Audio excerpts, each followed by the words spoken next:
बिस्मिल्लाहिर्रहमानिर्रहीम, अस्सलाम वालेकुम। आज के लेक्चर में हम लोग डिस्कस करेंगे sampling distribution of sample mean. Basically previous lecture में मैंने आपको इस सैम्पलिंग डिस्ट्रीब्यूशन के बारे में यहाँ पर एक एग्जांपल से गाइड कर दिया था कि बेसिकली ये होती क्या है सैम्पलिंग डिस्ट्रीब्यूशन। तो एट द एंड आप लोगों ने when sampling with replacement and sampling without replacement आप लोगों ने मुझे सैम्पलिंग डिस्ट्रीब्यूशन बना कर दी थी।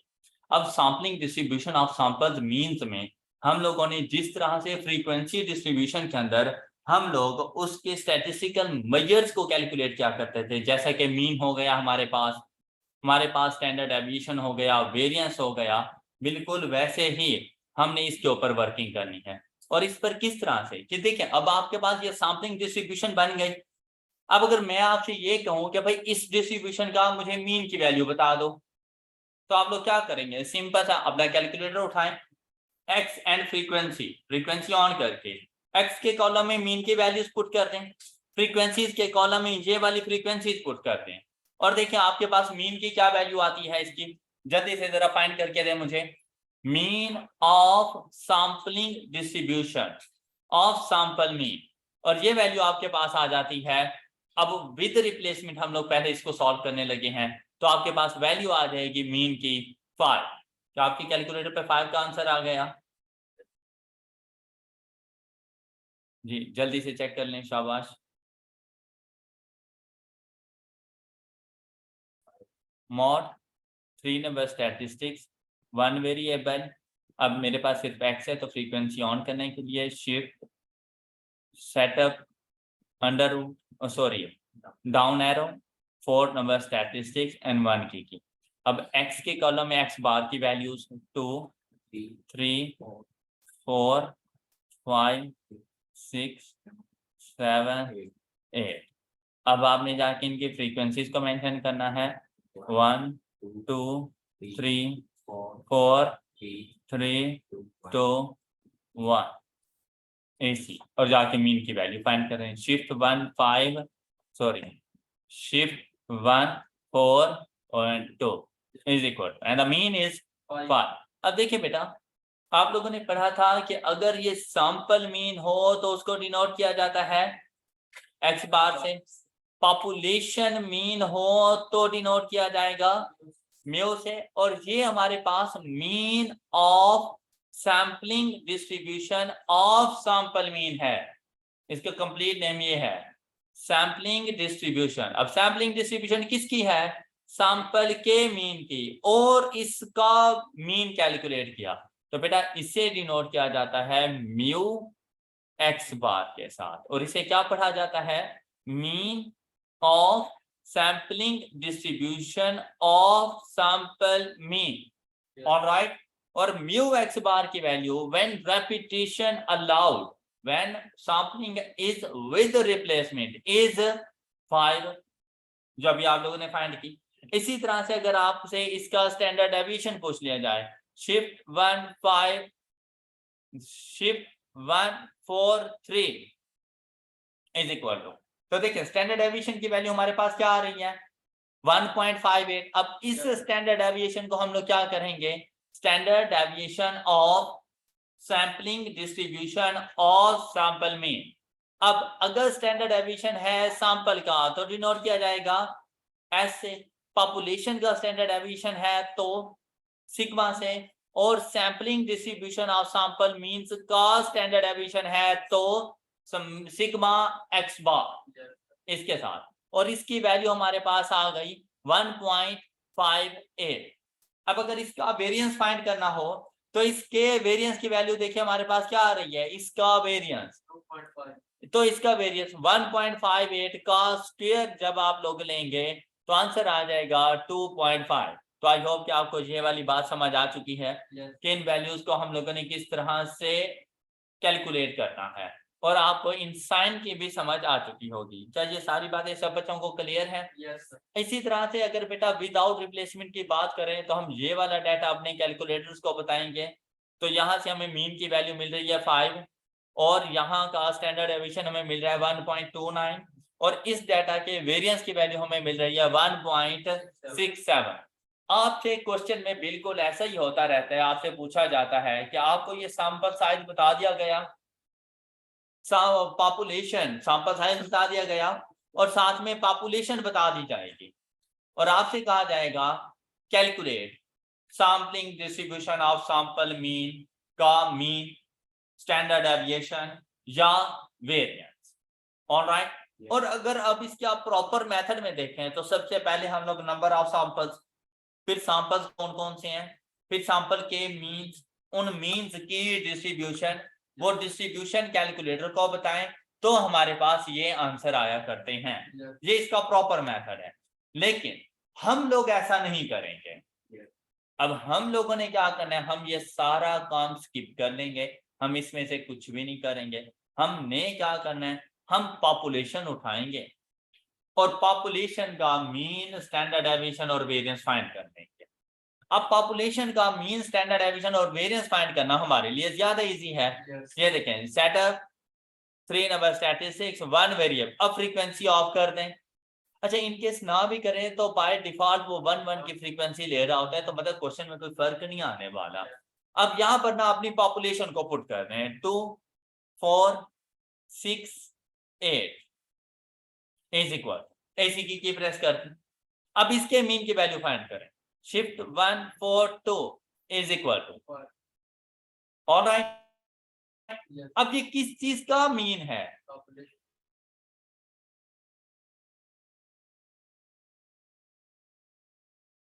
तो पॉपुलेशन के मीन को किस नोट बारे में कि भाई जो आपके पास mean of sampling distribution of sample mean है वो पॉपुलेशन मीन के इक्वल है। क्योंकि इससे पहले जो आप लोगों ने ये देखें, ये फाइंड किया, इसकी वैल्यू क्या थी, पॉपुलेशन मीन की वैल्यू क्या आ रही है, तो क्या मैं ये कह दूं कि ये दोनों एक दूसरे के इक्वल होते हैं? और अगर देखें विदाउट रिप्लेसमेंट में आंसर 5, तो ये भी पॉपुलेशन मीन के इक्वल होता है। तो हमेशा याद रखिएगा कि म्यू एक्स बार चाहे विद रिप्लेसमेंट है चाहे विदाउट रिप्लेसमेंट है, always equal to population mean. Alright, काम आसान हो गया, कोई सैंपल्स नहीं बनाने, कोई नंबर ऑफ सैंपल्स नहीं देखने, ना ही उनकी डिस्ट्रीब्यूशन को देखना। ये बात क्लियर है सब बच्चों को? तो हम लोग शॉर्टकट में इसको यूं कह सकते हैं सैंपलिंग डिस्ट्रीब्यूशन के अंदर कि भाई mu x bar is equal to with replacement mu and without replacement mu. आपने सिर्फ ये वाला टेबल याद करना होता है। ऑलराइट, अब आ जाए दोबारा से इस एग्जांपल पे। देखिए, आप लोगों ने सिग्मा एक्स बार की वैल्यू क्या फाइंड की, जबकि अगर हम लोग अपने पॉपुलेशन में जाकर इसका स्टैंडर्ड डेविएशन देखें, शिफ्ट 1 4 3 इज इक्वल टू, तो ये वैल्यू मेरे पास क्या आ रही है, 2.236 2.236, जबकि यहां पे क्या है, तो इसको अगर मैं डिवाइड कर दूं under root of sample size कितना था 2 अंडर रूट ऑफ 2, तो देखें इसको डिवाइड कर दें अंडर रूट ऑफ 2 के साथ, तो देखिए आंसर क्या है, तो यहां पर आंसर क्या है, तो क्या मैं ये कह दूं कि अगर सैंपलिंग विद रिप्लेसमेंट है तो sigma x bar sigma over under root of n के इक्वल हो जाता है। ऑलराइट, अब सैंपलिंग डिस्ट्रीब्यूशन की जरूरत नहीं है, population standard deviation divided by under root of sample size is equal to sigma x bar।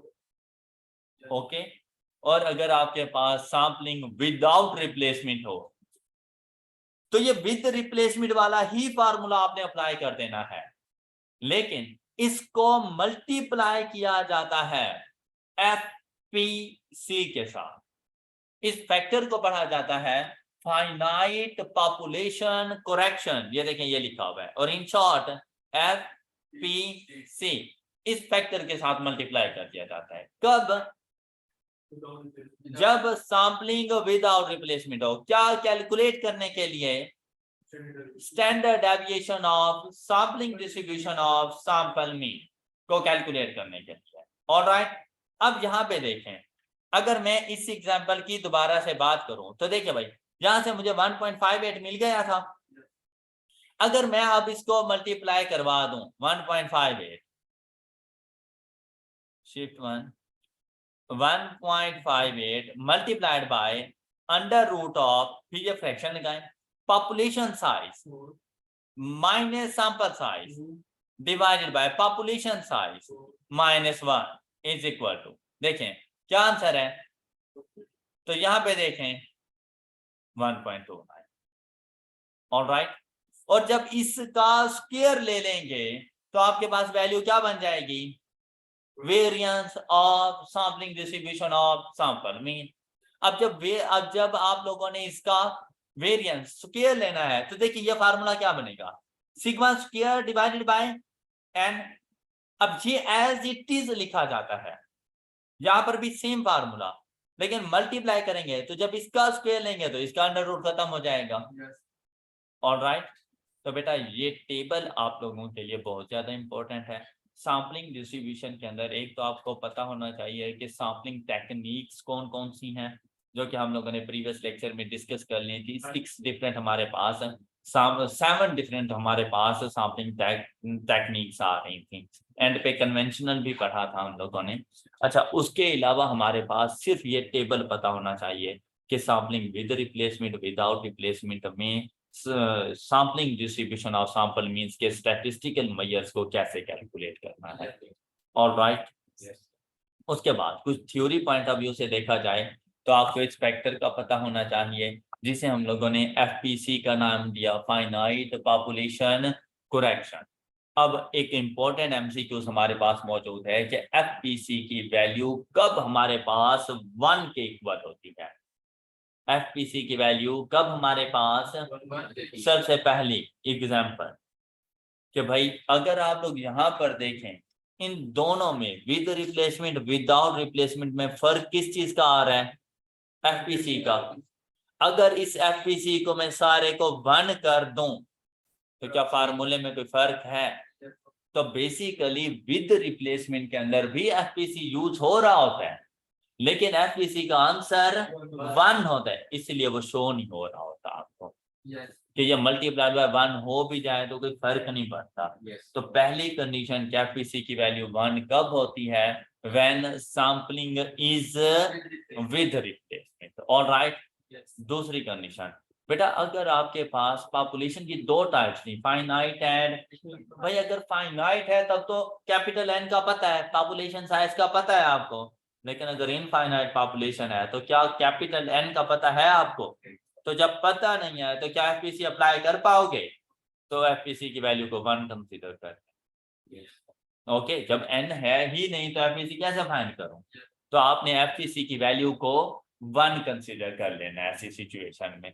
फिर देखिए हमारे पास आता है कि जब सैंपल साइज बहुत स्मॉल हो, मतलब 100 में से 4 लोगों की सिलेक्शन, तो अगर ऐसी सिचुएशन है कि सैंपल साइज आपने बहुत कम लिया हुआ है, बहुत कम से मुराद 5% ऑफ पॉपुलेशन साइज से कम है, तो एफपीसी को 1 कंसीडर कर लेना।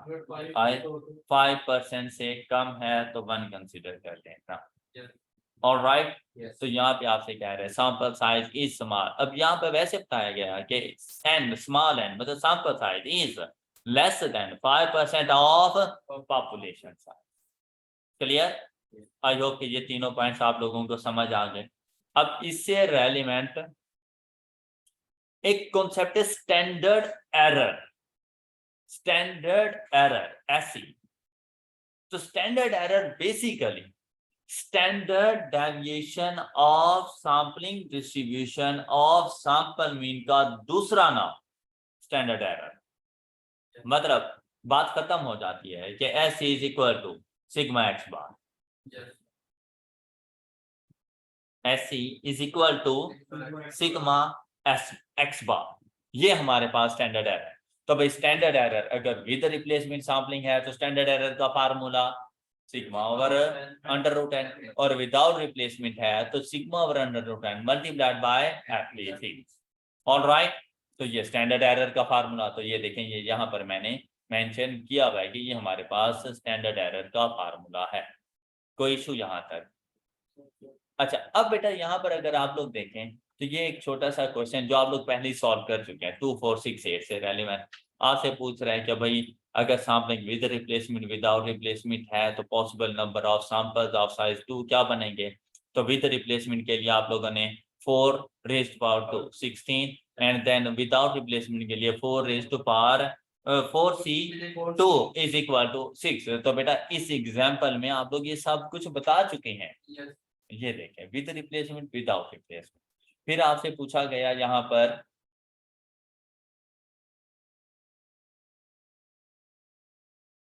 कि आपने mu x bar sigma square x bar and standard error, तो वो सारी बातें आप लोगों ने अभी फाइंड करके दे दी हैं। तो यहाँ पर देखें उस टेबल के जरिए हम लोगों ने ये सारी बातें फाइंड की थी। क्लियर? तो यहाँ से आपका ये सैम्पलिंग डिस्ट्रीब्यूशन का जो टॉपिक है वो कंप्लीट होता है। इससे relevant exam point of view से बड़ा इंपॉर्टेंट हमारे पास क्वेश्चन मौजूद है जो कि यहाँ पर मौजूद है। ये देखें, ये आपके एग्जाम में पूछा जा सकता है। भाई अगर मैं थ्योरेटिकली बात करूं तो सिंपल सी बात है कि भाई अगर स्टैंडर्ड एरर सैंपल साइज ज्यादा हो जाता है तो स्टैंडर्ड एरर डिक्रीज हो जाता है। अगर सैंपल साइज डिक्रीज हो जाता है तो स्टैंडर्ड एरर इंक्रीज हो जाता है। आपसे यही पूछा जाता है कि हम लोग ना सैंपल साइज को आपको बता देगा। जैसे यहाँ पर अगर एग्जांपल देखें, ब्लैक कलर की राइटिंग को पढ़ना है, sample size is increase from 80 to 120, then standard error will be, अब नीचे आंसर इंक्रीज डिक्रीज की फॉर्म में होगा। अब जैसे ही हमने देखा ना कि भाई सैंपल साइज इंक्रीज हो रहा है तो स्टैंडर्ड एरर डिक्रीज हो जाएगा। अब अगर सिर्फ डिक्रीज होता कि इंक्रीज डिक्रीज नो चेंज या डाटा इज नॉट प्रोवाइडेड तो मैं कह देता डिक्रीज, क्वेश्चन इजी था। लेकिन वो कहता है कितने परसेंट से डिक्रीज होगा। अब मुझे पता है कि यार इंक्रीज वाले तो मेरे सोल्यूशन हो नहीं सकते, डिक्रीज वालों में 2 परसेंटेज हैं 18.35 एंड 22.47। अब इनमें से कौन सा मेरा आंसर है? बेटा परसेंटेज में इंक्रीज या डिक्रीज फाइंड करने के लिए सबसे पहले आप लोगों ने उसमें चेंज को देखा करो कि चेंज कितना आया है। चेंज मतलब सपोज आपसे कहा जाए कि पेट्रोल की प्राइसेस में कितने परसेंट का चेंज है, राइट? तो आप लोग पहले तो वो चेंज देखोगे ना कि बेसिकली चेंज आया कितना है, फिर उसके बाद परसेंटेज का फार्मूला अप्लाई करोगे। अब बेटा यहाँ पर अब अगर आप लोग देखें तो आपको ये तो बता दिया गया सैंपल साइज ये है और आपसे स्टैंडर्ड एरर में इंक्रीज डिक्रीज पूछा गया, जबकि स्टैंडर्ड एरर का अपना फार्मूला क्या होता है? Sigma over under root. And अगर क्वेश्चन साइलेंट है तो हमेशा सैम्पलिंग विद रिप्लेसमेंट करना, और स्टैंडर्ड एरर का क्या फार्मूला अप्लाई कर दोगे? Sigma over under root n. Alright, अब एन की वैल्यू का तो आपको पता है कि भाई अगर सैंपल साइज 80 है तो divided by under root of 80 and 120 है तो divided by under root of, तो सिग्मा की वैल्यू तो गिवन है नहीं, तो आपने सिग्मा को 1 कंसीडर करना है। सिग्मा की वैल्यू को 1 कंसीडर करना है। अच्छा बेटा मुझे एक बात बताएं कि अगर न्यूमेर फ्रैक्शन में न्यूमरेटर सेम हो और डिनोमिनेटर इंक्रीज हो रहे हो तो वैल्यू इंक्रीज होती है या डिक्रीज होती है? तो वैल्यू डिक्रीज होती है। शाबाश, न्यूमरेटर सेम हो और डिनोमिनेटर अगर स्मॉलर है तो वैल्यू ग्रेटर है, डिनोमिनेटर ग्रेटर है तो वैल्यू स्मॉलर है। ऑलराइट, अगर आप देखें क्या अगर मैं 100 डिवाइडेड बाय 10 करूं तो आंसर क्या आएगा? 10। 100 डिवाइडेड बाय 20 करूं 5 तो आंसर कम नहीं हो गया डिनोमिनेटर के इंक्रीज करने से। तो बेसिकली जब चेंज फाइंड करना हो ना तो चेंज आपने पॉजिटिव टर्म में फाइंड करना है, इंक्रीज डिक्रीज का पता आपको सैंपल साइज से चल जाएगा।